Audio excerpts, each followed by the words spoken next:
El mandacheque el vicealcalde Cesar Iturralde con mga concerne oficina con el diferentes mga parking area del mga motorsiklo na sentro del pueblo. Asegún con Iturralde, objeto de este amo para verificar si todo ba este mga parking area el tapaga impuesto na gobierno lokal.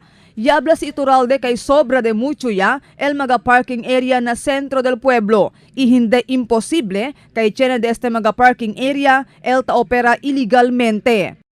Basta mira kita mucho kita parque allí, di ba? Na mira kita si tiene también supposed to be the equivalent amount kita na-expect kita, ya puede habla kita tener el ciudad, di ba? If despite mucho taman park, de poco lang el collection, then there is something wrong that we will have to look into. Fuera con este, y habla el vicealcalde que aumenta también este mga parking area na problema de tráfico na centro del pueblo. Siguiendo con este, y habla si Iturralde kay debía kita cuantos de este mga parking area na centro del pueblo si quiere man que afloja con el tráfico. También debe se estudiar, ¿no?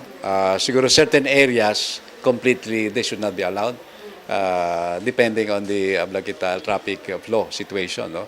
Pero tiene también certain areas they should be prohibited. Takra también si Iturralde kay tiempo ya para amenda el gobierno local con el traffic ordinance del ciudad, a ver para puede arreglar con el problema de tráfico que ta experiencia este presente tiempo el entero pueblo. En conexión con este, habla si Iturralde kay ta suporta ele con el transferida del cuantos mga terminal del mga jeep y van de pasajero. Asegún con Iturralde, parte este del preparación que hace ahora el oficina del administrador del ciudad para con el plano de amendar con el traffic ordinance del ciudad na futuro.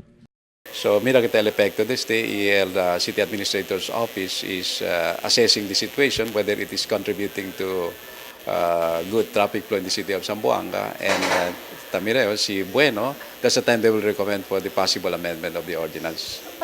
Marifita Mayo, Dateline Zamboanga.